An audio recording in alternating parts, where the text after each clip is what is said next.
The acquisition papers sat in front of me. $450 million. Datacrest Technologies' largest deal to date.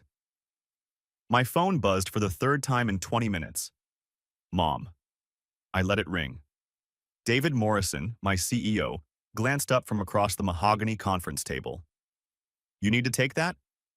Family dinner, I said. She's been calling since noon. Ah, he nodded knowingly. The dreaded obligation. I almost smiled.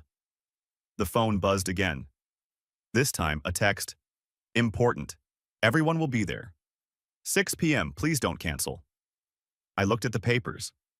At the 16 signatures already collected. At the one blank line waiting for mine. Chairman of the board. 8 years. I'd built this company from a 2-bedroom apartment in Seattle. 23 employees had become 14,000. Revenue had grown from 0 to 2.8 billion annually. Go, David said, reading my face. The papers can wait until tomorrow's board meeting. You sure? Your signature's the only thing that matters, but family. He paused. Family's complicated. I stood, grabbed my jacket. Thanks, David. I'll see you Thursday. Good luck, he called as I reached the door. I'd need it. I was on drive to my parents' house. That'll took 40 minutes. My phone buzzed. 5:53 p.m. Mom, you're still coming, right? I pulled into the driveway at 5:58. 2 minutes early. I walked through the front door. The house smelled like Mom's roast. Voices came from the living room. Louder than usual, hung my jacket on the coat rack. Straightened my tie. Force of habit from the boardroom. He's here, Mom called from the kitchen. I walked into the living room. Dad stood near the fireplace. Uncle Bob, Aunt Susan. 3 cousins I barely knew. Brother Steve and his girlfriend, Amanda. All eyes turned to me. Dad smiled. The smile that never quite reached his eyes. Everyone. His voice carried that forced enthusiasm, like he was introducing a disappointing exhibit at a museum. This is my son, the underachiever. The room laughed. Sympathetic laughter. The kind reserved for the family member who never quite figured it out. Uncle Bob chuckled, beer in hand. Still trying different things, huh? It's okay, Aunt Susan added quickly. Her hand touched my arm. Gentle. Not everyone finds their path right away. Cousin Mike, the one who'd barely graduated high school, patted my shoulder. Hey man, no shame. Everyone's timeline is different. My jaw clenched. The muscles in my neck tightened like steel cables. But I smiled. Thanks, I said. Voice flat. Good to see everyone. Dad had already moved on, talking to Uncle Bob about the Seahawks. I stood there, jacket gone. Dignity checked at the door. Same as always. Dinner started at 6:30. The dining table stretched long enough for 12 people. Mom had gone all out. Roast beef, mashed potatoes, green beans. Dinner rolls that probably cost more effort than they were worth. Everyone settled in, talking over each other. The din of family. Dad sat at the head. Naturally. Steve, he said, cutting into his roast. How's the new position treating you? My brother lit up. He'd been waiting for this. Incredible, actually. Steve set down his fork, prepared for a performance. So, they promoted me to senior manager last month. Regional sales division. That's fantastic, Mom beamed. What's the bump? Uncle Bob asked. Always about money with Bob. 55,000, Steve said. Couldn't hide the pride. Base went from 140 to 195, Aunt Susan gasped. Oh my God, that's amazing. That's my boy, Dad raised his wine glass. To success, everyone toasted. Glasses clinked, including mine. I thought about my morning, the $450 million acquisition, my salary, $850,000 annually. My equity stake, 42% of a company worth $2.8 billion. $180 million. Give or take. I took a sip of wine. The best part, Steve continued, momentum building, is that I'll be presenting at the National Sales Conference in March. CEO is going to be there. David Morrison himself. Amanda squeezed his hand. I'm so proud of you. You should be, Dad said. That's real achievement. Building something. The roast felt like concrete in my stomach. Sister Sarah jumped in next. Her law firm. A case she'd won. Billable hours that would make her $250,000 this year. Cousin Mike talked about his construction business. Aunt Susan about her book club. Uncle Bob asked about everyone's vacation plans. 40 minutes passed. Nobody asked me a single question. At one point, during a lull in conversation, Uncle Bob looked over. So, he speared a green bean. What have you been up to these days? I opened my mouth. Dad beat me to it. Same old, same old. He didn't even look at me, reaching for the potatoes. Trying different ventures, testing the waters. Uncle Bob nodded. That knowing nod. Still searching for your thing. I get it. Took me until I was 35 to figure out my path. Different strokes, Aunt Susan added helpfully. Steve caught my eye. For just a second, I saw something there. Like relief that he wasn't me. You'll land somewhere eventually, he said. Not everyone's cut out for the corporate grind, you know? Maybe you're more of a creative type.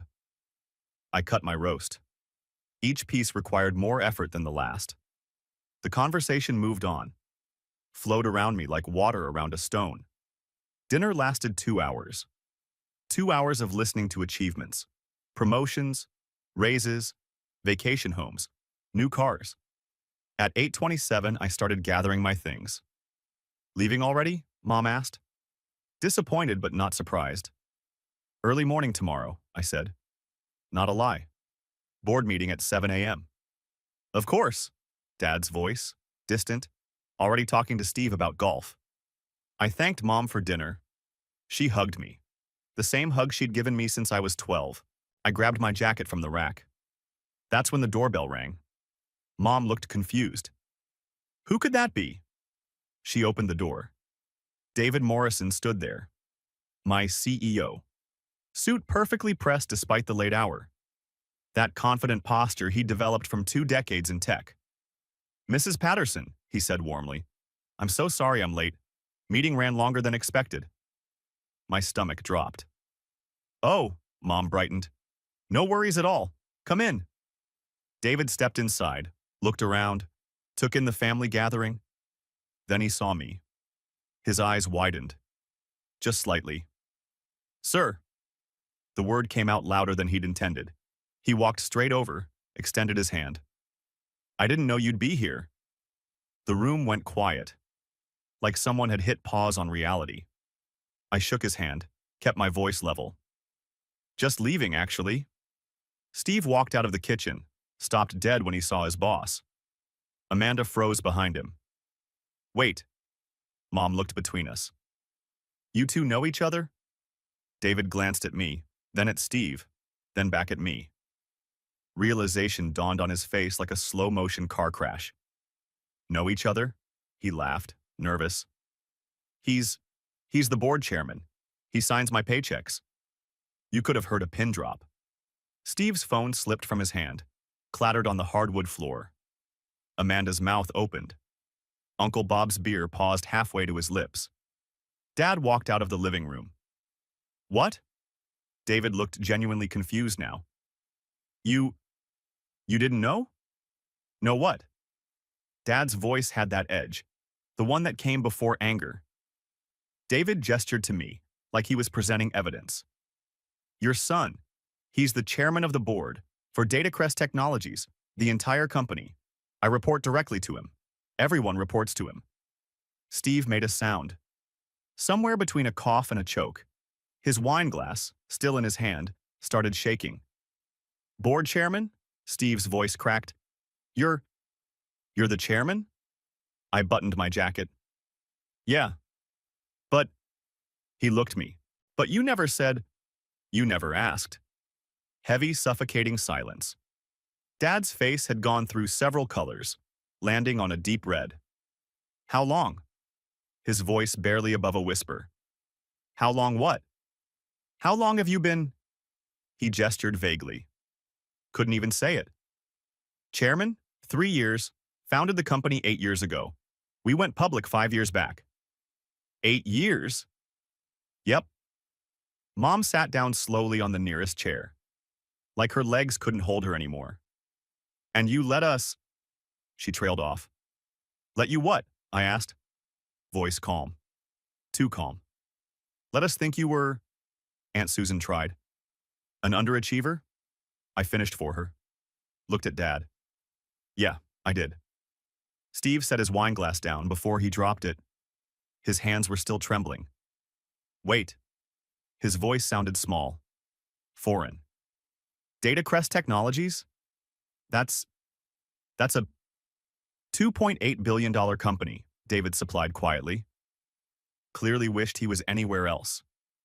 14,000 employees in 6 continents, as I heard. And you? Steve looked at me. You founded it? In a 2-bedroom apartment in Capitol Hill. You drove past it once, made a joke about anyone living there being a failure.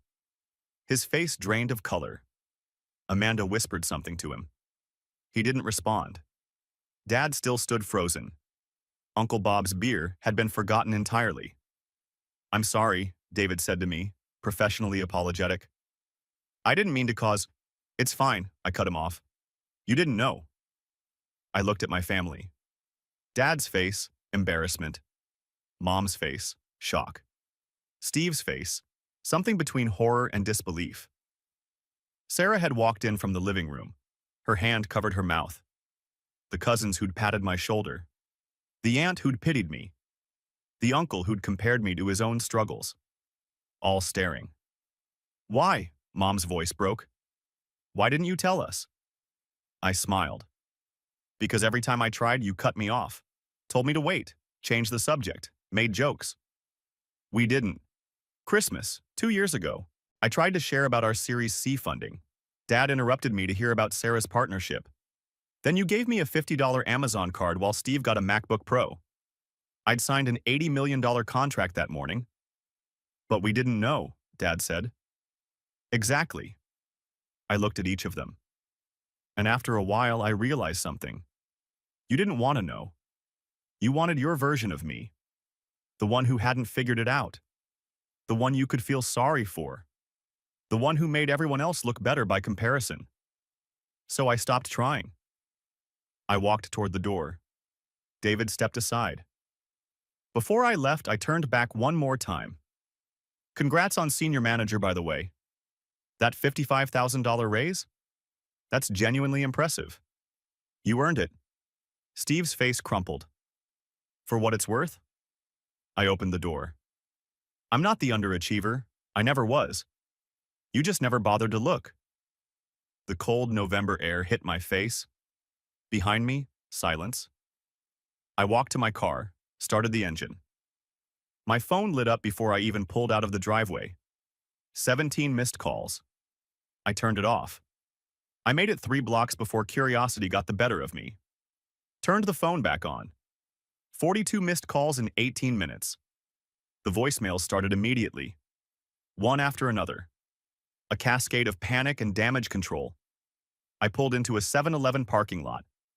Put the car in park. Hit play. First message.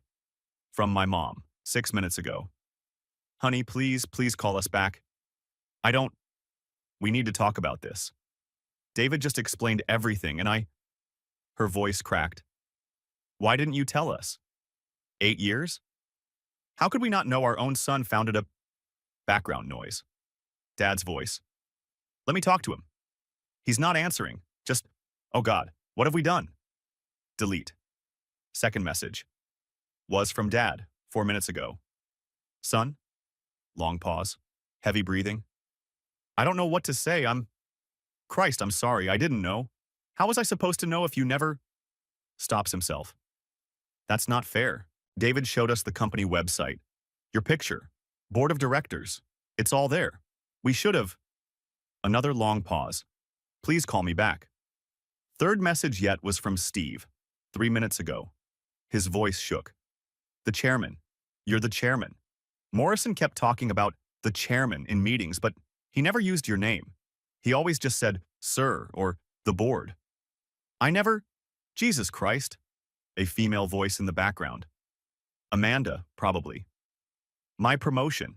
That big raise I was bragging about. You signed off on it, didn't you? You approved my salary, my position, everything. Bitter laugh. I'm such an idiot. Please, can we talk? I need to. I scrolled through the others. Listened to a few. Sarah, apologizing through tears. Aunt Susan, trying to explain. Uncle Bob, wanting to clear the air. Cousin Mike left 3 messages, each one more awkward than the last. The last voicemail was from Mom again. Left 2 minutes ago. Your father is sitting at the table, just sitting there, staring at nothing. David stayed for a bit. Explained more about Datacrest, about what you've built. He said you revolutionized enterprise software, that you're considered one of the top innovators in tech. Sniffling. We knew none of it. Not because you hid it. Because we never looked. We never asked. And now I'm sitting here wondering what kind of parents. The message cut off. I sat in my car. Engine running. 7-Eleven's fluorescent lights buzzing overhead. A teenager walked past. Slurpee in hand. Probably stressed about a math test. I envied him. The calls kept coming. I put the phone on silent. Drove home to my apartment in Belltown. 42nd floor. Floor-to-ceiling windows overlooking Elliott Bay. I'd bought it 3 years ago. Cash. $4.2 million. My parents had never seen it. Never asked where I lived. I poured myself 2 fingers of whiskey. Sat on the couch. Stared at the city lights. My phone screen glowed. Texts flooding in. One caught my eye. Marcus Chen, college roommate. We'd lost touch after graduation but reconnected last year. Bro, just saw your family drama blow up in a group chat. Steve's girlfriend posted about it. You good? Of course Amanda posted about it. I typed back, define good. 3 dots appeared immediately. Want company? I can be there in 20. I almost said no. Yeah, bring food. On it. Tie okay? Perfect. Marcus arrived 30 minutes later. 2 bags of takeout and a bottle of decent bourbon. So, he said, setting everything on my kitchen island. Your family found out you're a billionaire. I'm not a billionaire. Right, just worth $180 million. Totally different. I opened the Thai food. Pad Thai, green curry, spring rolls. How'd they not know? Marcus asked. Genuinely curious, not judging. I didn't tell them. For 8 years? Yep. Why? I thought about it. You remember my graduation? I finally asked. Marcus nodded slowly. From UW? Yeah, I remember. My parents didn't come. I remember that too. Steve had a work presentation that day. Some quarterly sales review for his regional team. Mom said they couldn't miss it. It was important for his career. Marcus's face darkened. Oh. I got my degree in computer science, top of my class. Had 3 job offers from major tech companies, and I walked across that stage alone. The memory still stung. 5 years later. You know who was there? I continued. Professor Chen, my algorithms teacher. She came because she knew my family wasn't. Afterward, she took me to dinner. Told me I had potential, that I could build something important. She was right. She was. But my family? I shook my head. They never asked about it. Steve's presentation went well, apparently. That's what mattered. Marcus poured bourbon, slid a glass toward me. So you stopped trying? Not immediately. I tried. For a while. Datacrest went public on a rainy Tuesday in March. I'd invited my family, sent formal invitations, called personally. It's our IPO, I'd explained to Mom. The company's going public. It's a big deal. Oh, honey, that's wonderful. She'd sounded genuinely happy. When is it? March 15th, NASDAQ opening bell ceremony. I'll send you all the details. March 15th. Pause. Keyboard typing. Oh no, that's the same day as Steve's awards banquet. He's getting recognition for top sales performance in his region. My stomach had sank. It's at the NASDAQ, I tried again. In New York. I can fly you all out, first class, put you up at the Ritz. I'm sorry, sweetie, but Steve's banquet is really important. He's worked so hard for this recognition. Mom, maybe next time? I'm sure you'll have other company events. I'd stood in my empty apartment, phone pressed to my ear. Yeah, I'd said quietly. Sure, next time. I went to the IPO alone. Well, not alone. David was there. Elena Torres, my board member. Marcus flew out as a surprise. The opening bell rang. Datacrest shares opened at $42. By end of day, they closed at $68. We'd raised $1.2 billion. Made me $180 million overnight. I called my parents that evening, told them how it went. That's great, honey, Mom had said. Distracted. Oh, Steve just got home. We're celebrating his award. Can I call you back? She never did. Present day in Marcus's apartment. Jesus, Marcus said softly. That's when I stopped trying, I continued. I realized they'd never see me, not unless someone forced them to look. And tonight, someone did. Tonight, David Morrison walked into their house and told them the truth. Marcus refilled our glasses. What now? Now? I shrugged. Now they know, and they'll either accept it or they won't. You're not going to call them back? Eventually, but not tonight. Tonight, they can sit with it. We ate in silence for a few minutes. You know what's funny? I finally said. What? Steve's raise. That $55,000 he was so proud of. I approved it personally, reviewed his performance metrics. His sales numbers were legitimately impressive. He earned that promotion. Did you know he was your brother when you approved it? No. HR strips identifying information for executive reviews, just employee numbers and performance data. I found out 2 months later when I cross-referenced division rosters. And you didn't say anything. Why would I? His work was good. He deserved it. Marcus looked at me. You're a better man than I'd be. I just kept work and family separate. Yeah? Because your family never asked about your work. Exactly. The next morning, I woke up to 63 new messages.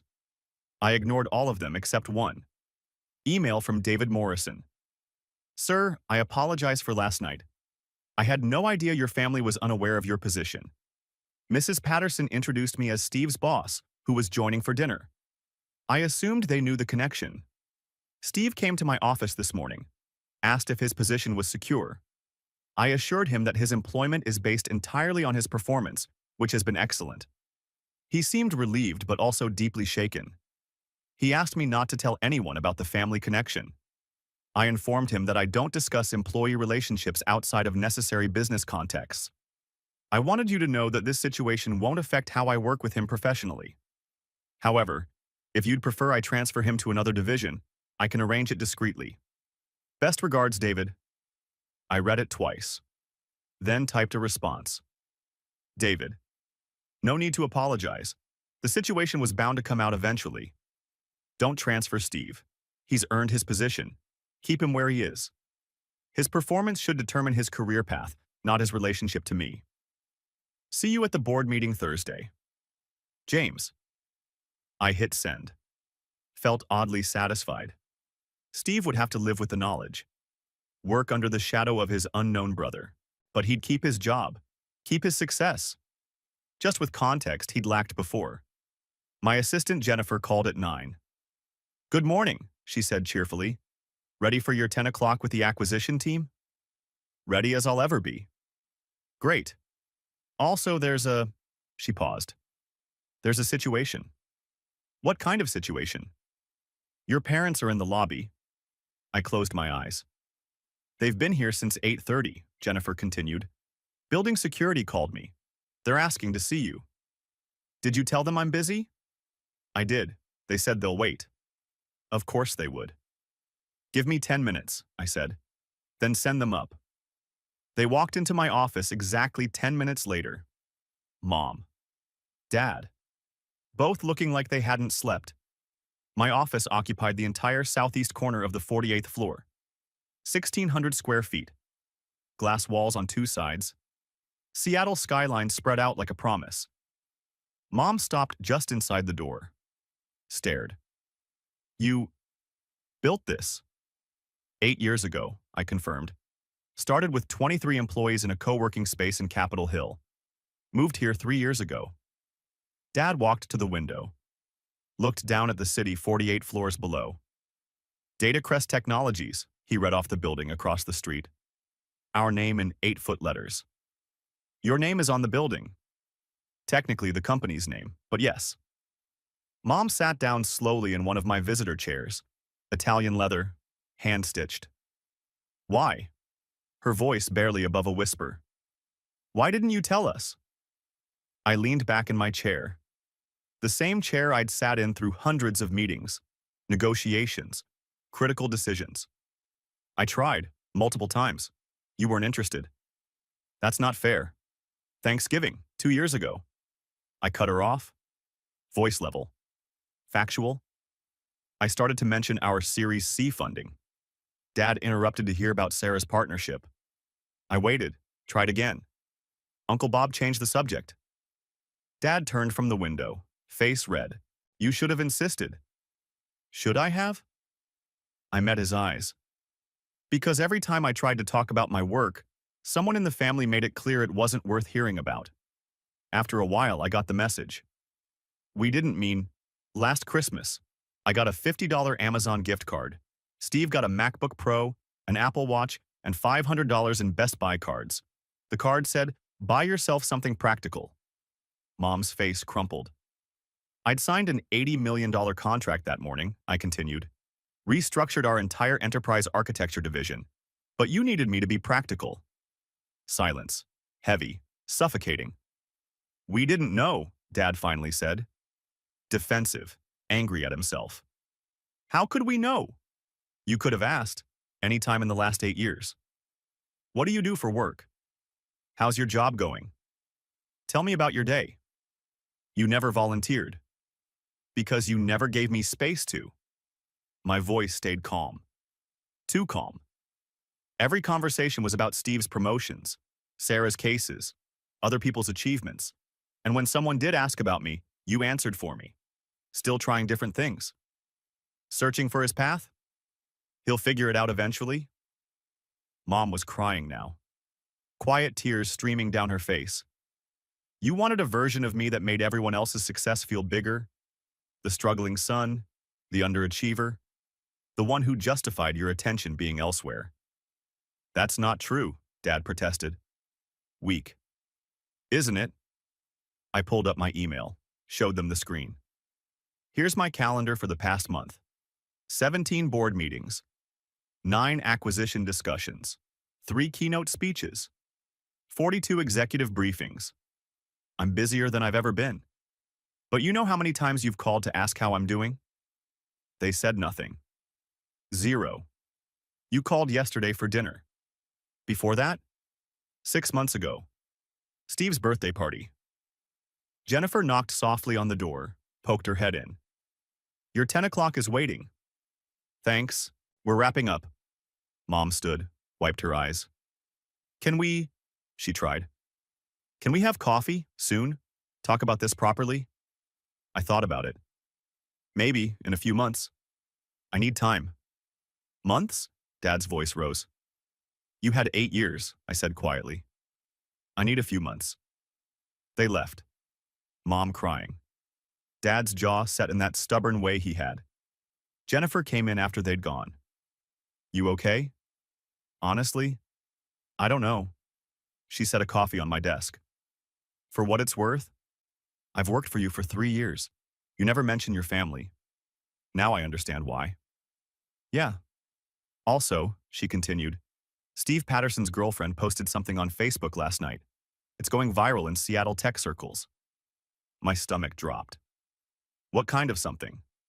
She showed me her phone. Amanda Chen. When you spend dinner bragging about your $55K raise to your boyfriend's underachiever brother, and then his boss shows up and calls him sir because he's the board chairman of the entire company. I'm dating an idiot. We've been laughing at a man worth $180 million. 4,000 shares. 800 comments. Great. It gets better, Jennifer said, not helpfully. Seattle tech gossip picked it up. They're calling it the underachiever revelation. I put my head in my hands. Want me to call legal? Jennifer asked. No, let it spread. Maybe it'll save me from explaining at the next family gathering. Silver lining, she agreed. The calls continued all week. Aunt Susan, Uncle Bob, cousins I'd barely spoken to in years. Everyone suddenly very interested in my life. I ignored most of them, responded to a few with brief texts. Need time, we'll reach out when ready. Friday afternoon, I got an email that stopped me cold. From Steve. PattersonDatacrest.com. Subject, resignation. James, I know you probably don't want to hear from me, but I need to say this. I can't work here anymore. Not after knowing. Every time someone mentions the board chairman, I think about dinner. About calling you a creative type who couldn't handle corporate life. About patting your shoulder like you were some struggling kid. I'm good at my job. I know that now. But I can't separate my performance from the fact that you approved it. That you signed off on my promotion. My raise. Everything. Every meeting with David feels like pity. Every presentation feels like it only matters because you let it matter. I'm submitting my 2 weeks notice Monday. I've already started looking at positions at other companies. I know I don't deserve your time. But if you're willing to meet before I go, I'd like to apologize properly. Face to face. Not over email. Steve. I read it 3 times. Then I hit reply. I stared at Steve's resignation email for a long time. Part of me wanted to accept it. Let him go. Make his escape easy. But that felt wrong too. I typed slowly. Steve, your resignation is denied. Not because I want to make your life difficult. Because running away doesn't fix what's broken. You're good at your job. That's not charity. That's fact. Your performance metrics rank in the top 15% of your division. Your client retention rate is 87%. Your team consistently hits targets. I didn't give you those numbers. You earned them. If you want to leave because you genuinely found a better opportunity, I'll write you a recommendation letter myself. But if you're leaving because you're embarrassed, because you can't handle knowing the truth, that's on you to work through. Not on me to make easier. Take the weekend. Think about it. If you still want to quit Monday, we'll process your resignation. But I won't accept it today. Coffee. Tuesday morning, 7 a.m. Espresso vivace on Capitol Hill. We'll talk. And then you can decide. James. I hit send before I could second-guess myself. The weekend passed in a blur of work and silence. Monday morning, I arrived at the office at 6:30. Jennifer was already there. She always was. Steve responded, she said, handing me coffee. I opened the email. Tuesday, 7 a.m. I'll be there. Short, direct. Also, Jennifer continued, you should see this. She showed me her phone again. Twitter this time. A thread. Posted 3 days ago. Going viral. A tech insider. C. Thread. The data crest. Underachiever's story is even wilder than reported. Here's what we've uncovered about James Patterson, the 32-year-old chairman who hid his success from his family for 8 years. Patterson founded DataCrest in 2017 at age 24. Started in a 2-bedroom apartment with $30K in savings and a revolutionary enterprise software concept. By 2020, the company had 400 employees and 120 in Series C funding. Patterson owned 58% of the company. March 2022, DataCrest went public. IPO raised 1.2 B. Stock opened at $42, closed at 68. Patterson's stake worth 180 Mars overnight. Today, DataCrest is worth 2.8 B. Employs 14,000 plus people globally. Patterson still owns 42%, diluted through acquisitions but still worth a fortune. Meanwhile, his family reportedly called him the underachiever for years. Thought he was struggling, gave him $50 gift cards while his brother got MacBooks. The kicker? His brother works at DataCrest. Got promoted to senior manager. Had no idea his brother founded and chairs the company. Family found out when the CEO showed up at dinner and called Patterson, Sir. Brother's girlfriend live tweeted the whole thing. Patterson apparently tried to tell them multiple times but was consistently shut down. Eventually, just stopped trying. Tech community is split. Some say he should have tried harder. Others say family showed who they were. What do you think? 15,000 retweets. 30,000 likes. I scrolled through the comments. Startup grinder. Imagine being so dismissive that your son builds a 3B company and you don't notice. And tech mom life. This is every family dinner where relatives ask, still doing that computer thing? While you're running infrastructure for half the internet. AVC Insider. Patterson revolutionized enterprise software architecture, published 3 white papers that are now industry standard, and his family thought he was unemployed. Seattle Local. I went to UW with James Patterson. Dude graduated top of his class. His family didn't show up to graduation. Now this makes sense. That last comment punched me in the gut. It's everywhere, Jennifer said quietly. Seattle Times picked it up this morning. Forbes is running a profile Wednesday. Great. Could be worse. They're mostly sympathetic to you. Sure. My family humiliation is now international news. Much better. Jennifer smiled despite herself. Silver lining. Your Q4 revenue projections look excellent. Tuesday morning. 6:55 a.m. Espresso vivace. I got there first, ordered a double espresso, sat at a corner table. Steve walked in at 6:58. He looked terrible. Dark circles under his eyes. Suit wrinkled, hair uncombed. He ordered coffee, sat across from me. We stared at each other for a long moment. I'm sorry, he finally said. For what specifically? He flinched. All of it? That's not an answer. Steve took a breath, steadied himself. For calling you an underachiever. For patting your shoulder like you needed encouragement. For bragging about my raise, your raise, at dinner. For never once asking about your life. Okay? That's it? Okay? You apologized. I accepted. What else is there? Steve's hands gripped his coffee cup, knuckles white. How are you this calm? Because I had 3 years to process this. You've had 5 days. 3 years, he repeated. Shook his head. You knew for 3 years that I worked for your company and said nothing. I found out 2 months after your promotion. What was I supposed to do? Call you at work and announce myself? Yes, maybe. I don't know. His voice rose. A few other customers glanced over. He lowered it again.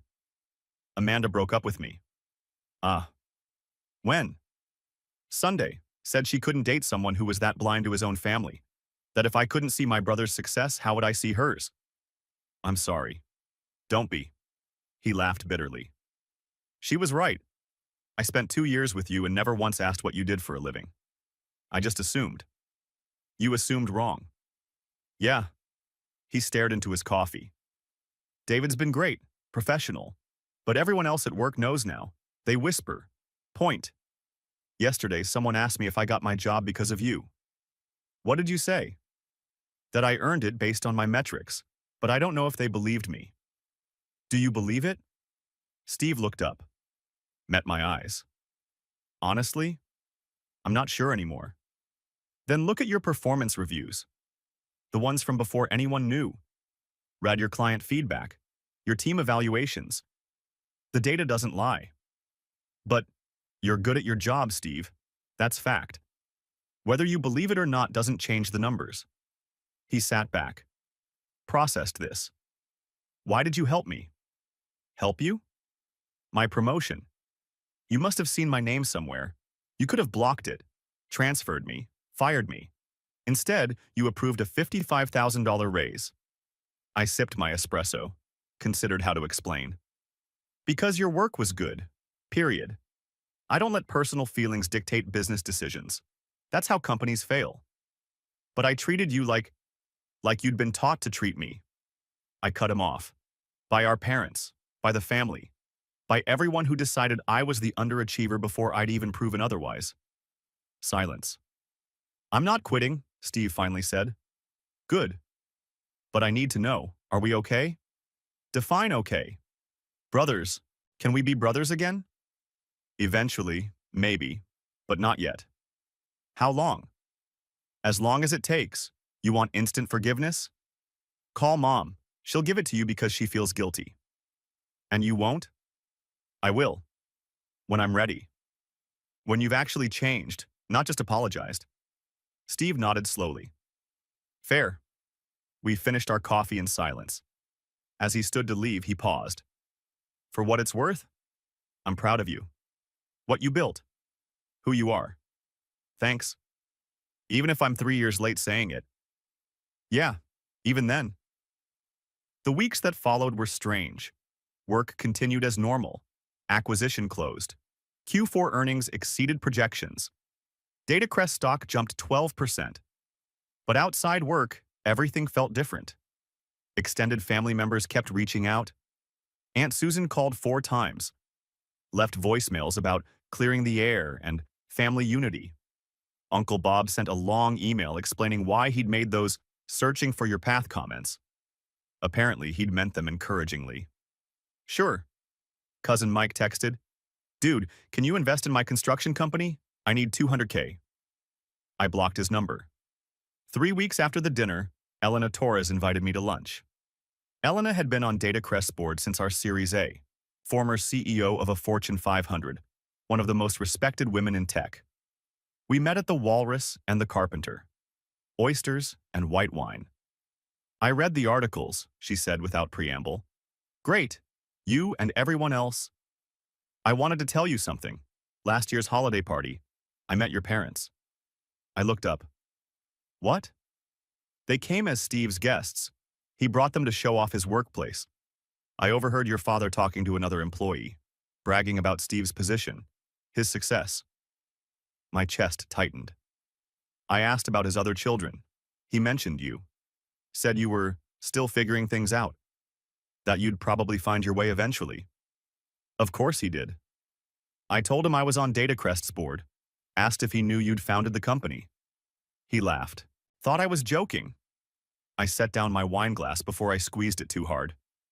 When I insisted I was serious, he got quiet. Then changed the subject. Didn't believe me, or didn't want to. Why are you telling me this? Because I want you to know something. Elena's voice was firm, direct. You don't owe them your success. You don't owe them reconciliation. You don't owe them anything. I know. Do you? Because from what I've seen, you're already softening. Meeting with Steve, considering coffee with your parents. And that's fine if you want to, but make sure it's for you, not for them. I sat with that. You built something remarkable, Elena continued, from nothing. While they dismissed you, you owe yourself protection from people who can't see your value. Even if they're family? Especially if they're family.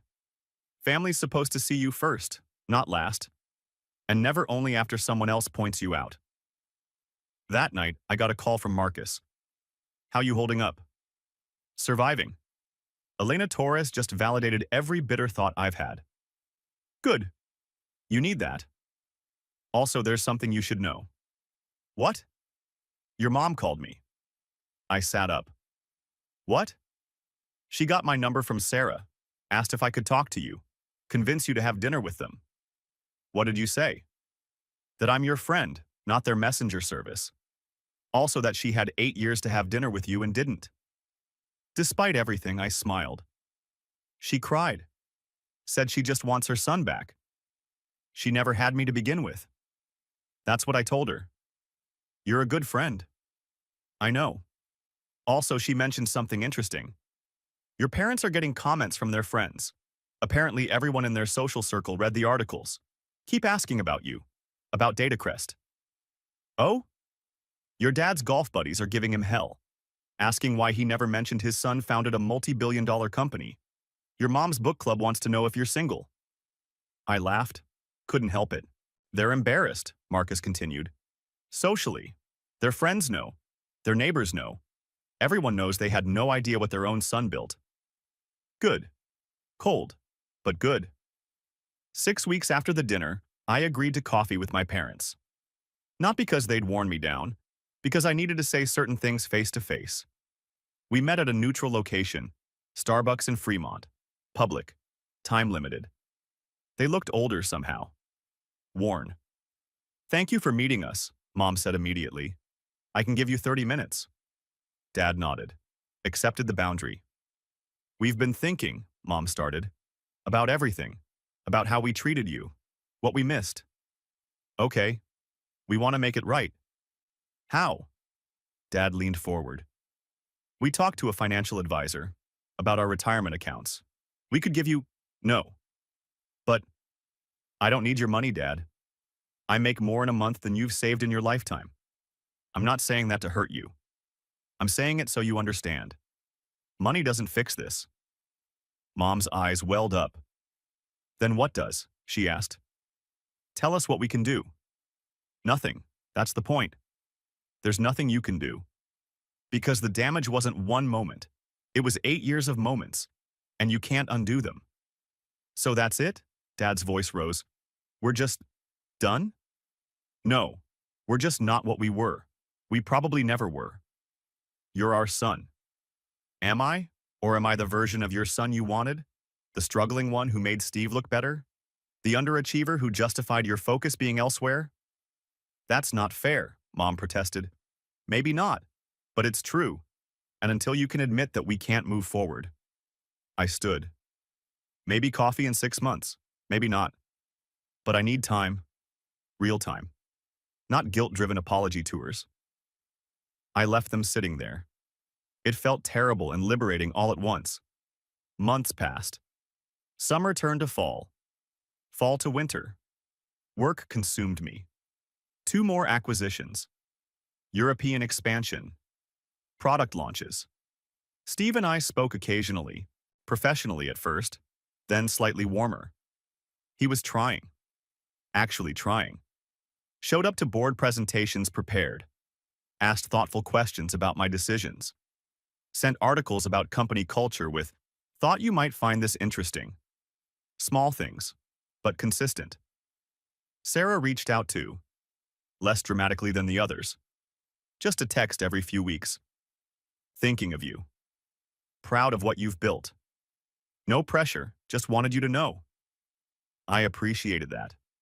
The no-pressure approach. Aunt Linda, my dad's sister, called in November. I was at your graduation, she said without preamble. What? 5 years ago, UW graduation. I drove down from Bellingham, sat in the back, watched you walk across that stage alone. My throat tightened. I wanted to say something, to your parents. But I'm a coward. I kept quiet. Let them miss it. Why are you telling me this now? Because I should have said something then. Should have told them how wrong they were. How blind. I failed you. Linda, let me finish. I'm sorry. I'm sorry I stayed quiet. I'm sorry I let them treat you like you didn't matter. And I'm sorry it took a public revelation for anyone to wake up. Tears I didn't know I was holding broke free. Thank you, I managed. You deserved better. You still do. Whatever you decide about your parents, about all of us, I support you. Even if that decision is to walk away. December arrived. 6 months exactly since the dinner. I got an email from Mom. Subject: Annual Christmas Dinner, December 24th. Dear James, it's been 6 months. We've tried to give you space, tried to process everything. We're having our annual Christmas Eve dinner, the whole family. We'd really like you to be there. No expectations, no pressure, just dinner. A chance to be together. If you're not ready, we understand. But the invitation is there. Love, Mom. I stared at the email for 3 days, made a pros and cons list, talked to Marcus, to Elena, to Jennifer, finally called Steve. Should I come? I asked. Do you want to? I don't know. Then come. See how it feels. You can always leave. Can I? Yeah. You proved that 6 months ago. Difference now is they know what they're losing if you walk out. Smart kid. When did he get smart? If I come, I said slowly, things will be different. I know. No more underachiever jokes, no more dismissing my work, no more cutting me off. I'll make sure of it. Promise? I promise. And if they start, I'll call it out. You have my word. I took a breath. Okay, I'll come. December 24th, 6:45 p.m. I sat in my car outside my parents' house, the same house I'd left 6 months ago, phone ringing, wine glass shaking, brother's face draining of color. It looked exactly the same, but everything was different. I could see shapes moving through the lit windows, family gathering, dinner being set. My phone buzzed. Steve, you coming? Me. In the driveway. Steve, take your time, no rush. I took a breath. Then another. Opened the car door. Steve met me at the entrance. Alone. Hey. We stood there. Two brothers who'd barely known each other for 32 years. They're nervous, he said quietly. Mom's been rearranging the same centerpiece for 20 minutes. Dad keeps checking his watch. And you? Terrified you'll leave again, but ready to back you up if you do. I looked at him. He'd changed, lost weight, hair shorter. But more than that, he held himself differently. Less swagger, more substance. You look different, I said. Feel different. Turns out humility's a hell of a workout. Despite myself, I smiled. Ready? He asked. No, but let's go anyway. The living room went quiet when I walked in. Mom stood by the mantel. Dad near the couch. Sarah, Uncle Bob, Aunt Susan, Aunt Linda, who smiled at me with tears in her eyes. No extended cousins this time, just immediate family. James, Mom's voice shook. You came. I did.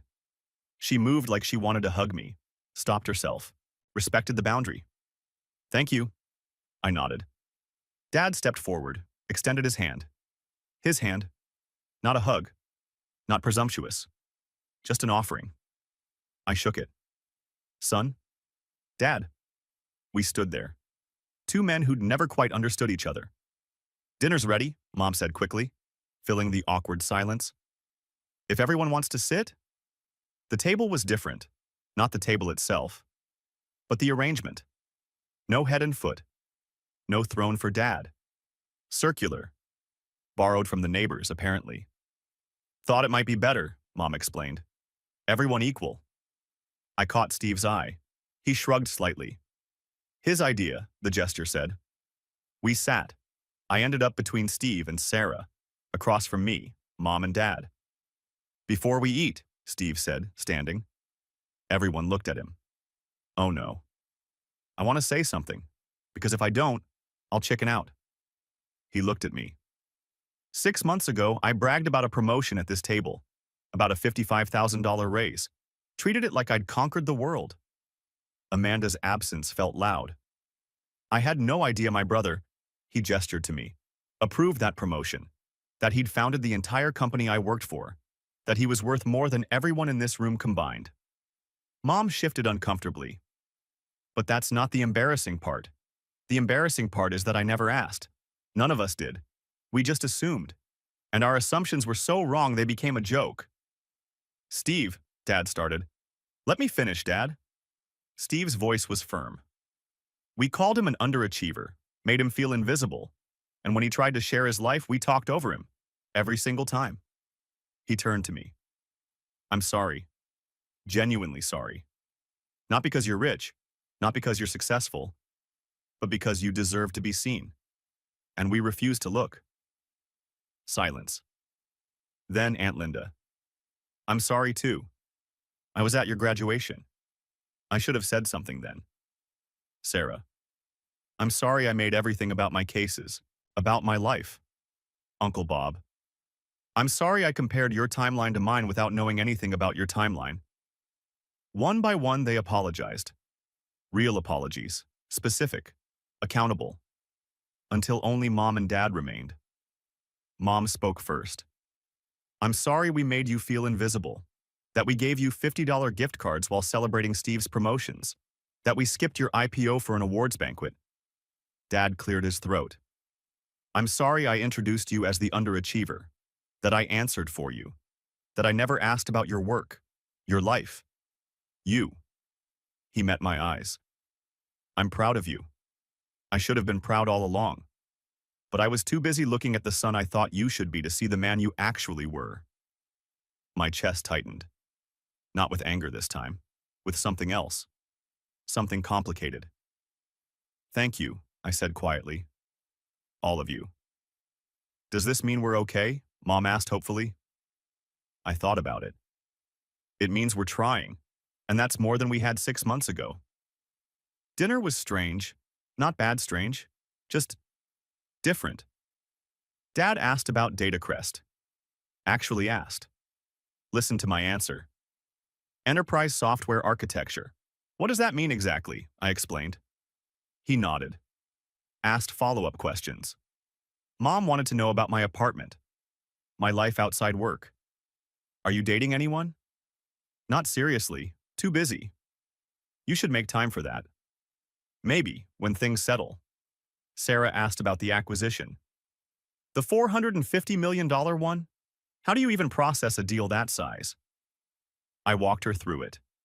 Due diligence, negotiations, board approval. She listened like it mattered. Steve talked about his work, but differently now. Less bragging. More reflection. I'm thinking about transitioning to product management. Get closer to development. Understand what you built from the inside. That's a good path, I said. You'd be good at it. Really? Your sales background gives you client perspective. That's valuable in product. He smiled. Genuine. After dinner, Dad pulled me aside. We stood on the back porch. December cold biting through my jacket. I don't expect forgiveness, he said. I know. But I want to understand. Why did you hide it? I looked at the backyard. The swing set from childhood still there. Rusted now. Remember when I was 12? I built that robot for the science fair. Vaguely? It took me 3 months. Coded the movements myself. Won first place at regionals. Okay. You didn't come. Steve had baseball practice. That was more important. Dad's face fell. When I tried to show you the robot at home, you said, "That's nice," and went back to watching the Mariners game. I realized then that my achievements only mattered if they fit your priorities. Jesus, he breathed. So when I founded Datacrest, when we got funding, when we went public, I didn't tell you because I knew. Deep down, I knew you'd find a way to minimize it. To make it about something else. Someone else. I would have. You would have. Unintentionally. But you would have. Because that's who you were. Who you'd always been. We stood in silence. Am I that person now? He finally asked. I don't know yet. But you're trying not to be. That's something. 10 p.m. Time to leave. I'd stayed longer than planned. Mom hugged me at the door. Real hug this time, not obligatory. Can we do this again? She asked. Maybe New Year's? Maybe, I'll let you know. That's fair. Steve walked me to my car. Thank you for coming, he said. Thank you for backing me up, for the circular table, for the speech. I meant every word. I know. We stood by my car. Brothers who'd found each other 6 months too late. Or maybe right on time. I got a job offer, Steve said suddenly. Different company, competitor. They're offering $195 base, same as Datacrest.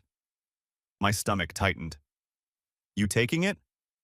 No, because I realized something. I'm not running from Datacrest. I was running from myself, from the embarrassment. But that's my shit to work through, not yours. You sure? Yeah, plus, he grinned slightly. The healthcare at Datacrest is way better. I laughed. Actually laughed. See you at work Monday?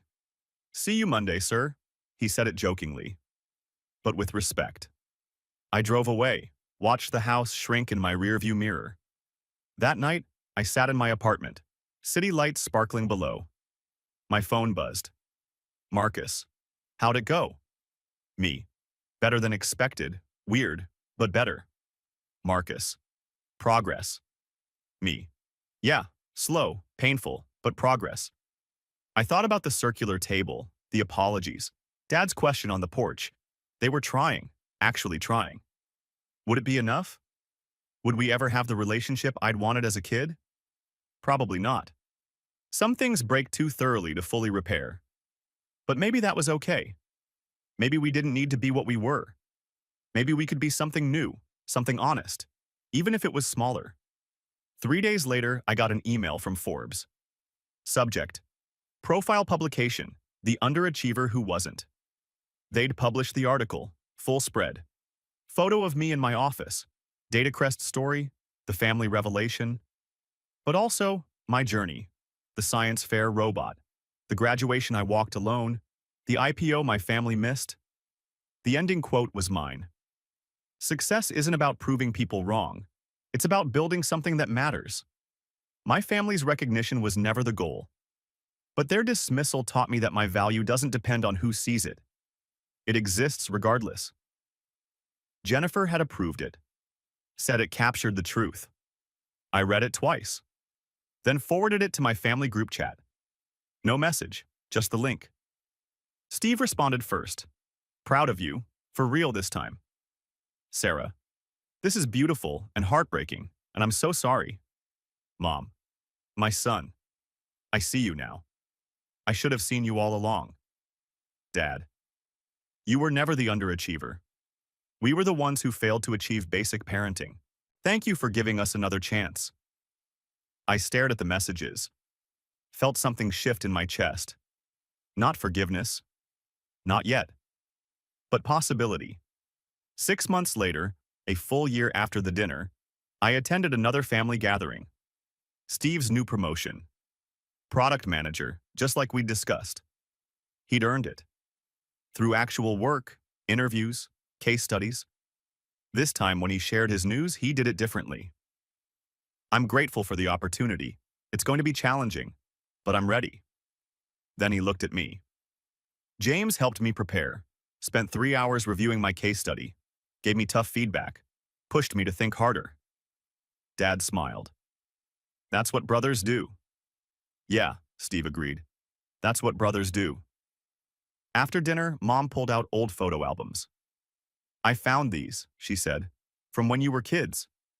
Pictures I'd forgotten, science fairs, school plays, birthday parties. In every photo, young me was smiling, trying to show something, holding up a project, an award, a creation, and in almost every photo someone was looking away. Mom saw it too. Her hand covered her mouth. Oh my God. It's okay, I said. It's not. I can see it now. You were always trying to show us, and we were always looking elsewhere. But you see me now. Only because we were forced to look, that's not the same. No, I agreed. It's not. But it's what we have. And maybe that's enough. I left that night thinking about visibility, about being seen versus being present. The truth was, my family saw me now. Finally. Completely. But I'd built Datacrest without them seeing me. Had created something revolutionary while being invisible. Their recognition didn't validate my success. Their dismissal hadn't diminished it. I was the board chairman whether they knew it or not. The underachiever label had died that November night 6 months ago. But so had my need for them to define me. I built Datacrest not to prove them wrong. I built it because I had to prove something to myself. They see me now. But only because someone else told them to look. That's not the same as being seen. And I've made my peace with that. Some bridges burn, some bridges rebuild, and some do both. We're rebuilding. Slowly. Imperfectly. But this time, I'm not waiting for them to see me. I'm just living. Building. Creating. And if they choose to look, they'll see what was there all along. Not an underachiever. Just a man who learned his value doesn't depend on who's watching.